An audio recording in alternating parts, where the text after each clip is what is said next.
super excited to be here.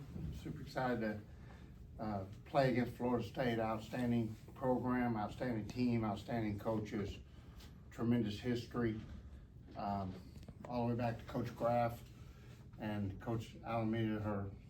What she's done here is just absolutely phenomenal. I loved watching play. I loved watching play in the World Series every year now. And so super excited to be here on this facility, and as I walk up, I see how much it's grown in the last few years. I got to play here a lot when I coached at Georgia from 2009 to 2014, and the facilities and around it's grown, so I'm excited to learn more about that. But just super excited to be here and be in this environment and get to participate against an outstanding program, outstanding coaches, outstanding players, and then to see our kids get to participate at this level for the first time. Just really a lot of fun, a lot of excitement. Questions for NiJaree? Can you just talk a little bit about what you see from FSU looking at the lineup as you prepare to face them? Yeah, they're really good 1 through 9, and I think that's what makes them really good. They're I feel like 1 through 9 hitters are just really good, really stacked. There's not really a place where you can kind of relax. So as a pitcher, Jeff's definitely looking at that and knowing that all these games are going to be a good matchup. The experience last year in Clearwater against them, how much does that help you in preparation? Because there's obviously some carryover with the lineup. Yeah, I'm definitely trying to look back at that. I know Coach Tara's probably already watched that film and everything. She's really good at just doing that and watching film and being prepared. So just relying a lot on her and seeing what she thinks will be best. So Coach kind of alluded to the fact that Texas Tech hasn't really been this far, but you, as a team leader, you've been in plenty of pressure games. What if you kind of try to tell your teammates about what to expect in these type of environments?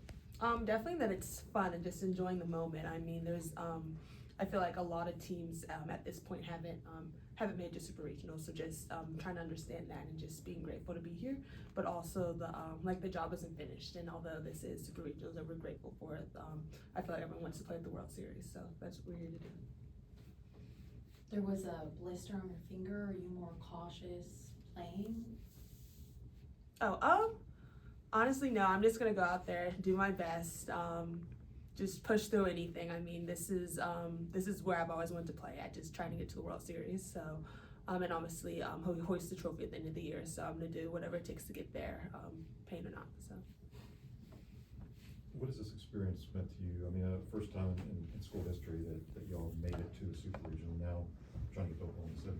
Yeah, it's been incredible, and honestly, I feel like I really felt it at regionals at Texas Tech this past weekend. We just had so many alumni and a lot of people reaching out, and just a lot of, we had a tailgate and it was packed. So just, we were really able to just feel the impact we've made on the community and hopefully keep growing softball in Lubbock and at Texas Tech. What's the best way to describe this Texas Tech team from playing with this team all year? Like, how would you describe this team and why they got to where they are? Yeah, I would say we just like to play for each other, and I feel like we just build from each other a lot. Like if one person gets a hit, the next person's getting a hit, and we can just keep growing from that. So I'd say just playing for each other. Anything else? Okay. Thank you, NiJaree. Thank you, guys. Thank you.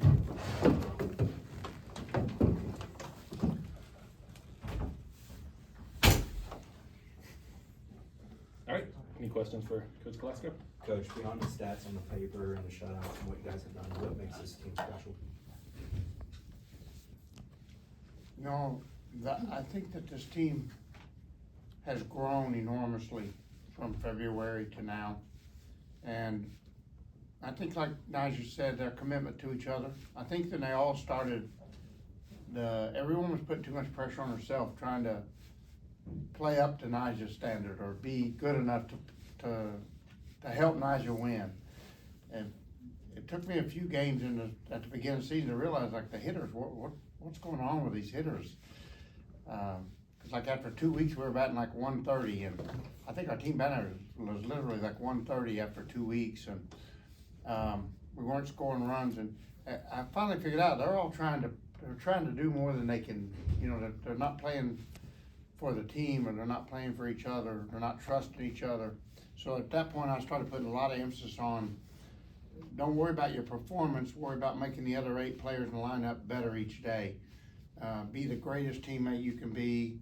saying things that'll impact the teammate. Your focus during the 7-inning game should be on how to make the other 8 girls play their best, not on whether you're 2 for 3, 1 for 3, or 3 for 3, but what can I say that'll make those other girls, 10 for 21 instead of 6 for 21? How can I be a great teammate? And I think that they bought into that, and then we started seeing success, and they've really gotten, I think, really good at that right now.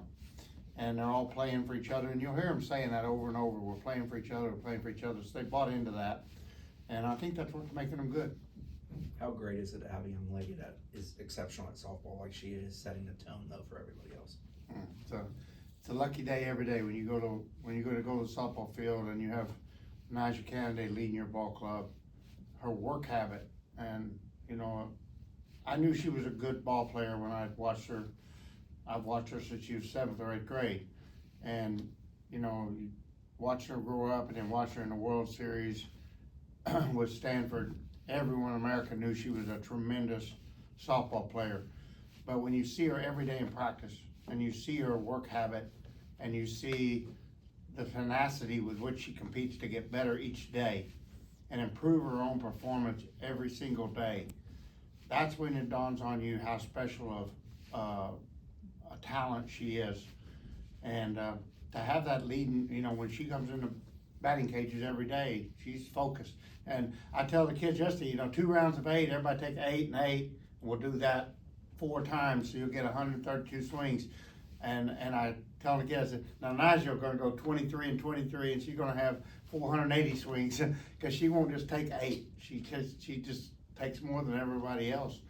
And we all laugh, everybody knows that's true. But that's the kind of focus that she has, and that makes everyone better when your leaders work that hard. First one there, last one to leave. When we played Mississippi State in the regional final Sunday, we had voluntary hitting early in the morning. Everyone was gone. Nigel was still in the cages, still hitting before game, at the end of that voluntary practice. She was the last one standing. It's just great to have someone like that to lead your ball club, and it's had a tremendous impact on our roster. As you've scouted Florida State, what stood out the most about Lonnie's squad? They're really well coached. I mean, Florida State is just extremely well coached. Travis does a tremendous job with their hitters, and their defense is they're athletic, they're smart, they're disciplined. They're just extremely well coached. And then they're doing something with their pitching staff where they're pitching by committee, and they've got 5 kids with 70 innings plus, I think, and they just, all their ERAs are under 3. They just rotate them in and out, and they don't let anyone get beat up, and they keep the other team constantly adjusting to the new pitchers, and they're just a really talented team. They're a really good team. They're a really well-coached team, and they're a very experienced ball club. So, Coach, what do you think are some of the things that have allowed you to have this 7-game winning streak that you're doing better of late that maybe you improved on that you were doing earlier in the season? We're definitely a better ball club right now, and I think everything we did from September 1st till now was based on the postseason. When I took the job, and the day we signed NiJaree Canady, I was coaching to go to the World Series. Anything less than that is going to be a disappointment. So everything we have done, beginning with the beginning of fall practices, has been based on getting this program to the World Series. And so it doesn't surprise me that we're playing our best ball now in the postseason, but I think that the kids just simply relaxing finally. I was on them. I've been on them like, man. First thing we had to do was establish a culture of toughness, mentally tough kids, and that was really hard. That was really, really hard to do and confusing to the athletes. And then about 3 weeks ago, I just had a team meeting. Said, look, I don't have to coach you the same way now. We're tough. You're very tough. Now we have fun. We put our focus now on play the game with joy, play the game to have fun, because you are a mentally tough ball club. and let's enjoy every second the rest of the way. And I think that's what you're seeing right now. You see in a ball club that they shifted gears and they've relaxed, and they know they have a swagger about them. Once I let up on them a little bit and turned it over, you know, like, you lead. I said, I'm not yelling anymore. You lead from within. Let the leaders, you guys correct the situations yourself. If something needs to be said, leaders say it. Coach doesn't need to say it anymore. Once we got to that point and we let the leaders start leading the ball club from within, and that's when we just shifted gears.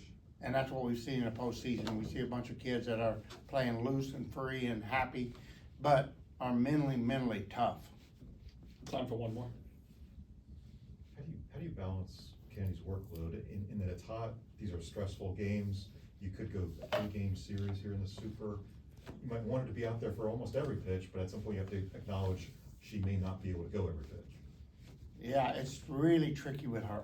And she also wants to be at, you know, like I said, you know, we hit 128 swings yesterday morning, and we hit 128 swings yesterday evening.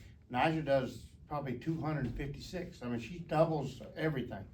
She is tricky, and you can't, you know, I grew up like I was a big Chicago Bulls fan because I'm from Illinois when he was in his heyday. And, you know, you read all the stuff he did in practice, and that's what she reminds me of, her, the way she approaches practice. Everything is she doesn't do anything halfway. And so when you can't trust her, like when she was injured and we were working through this leg injury in March, like, do not dive for a ball. If a ground ball goes by you, let it go to shortstop. They go say, if a pop-up, let it fall. She's gonna make the play. It doesn't matter what you say to her, she's gonna make the play.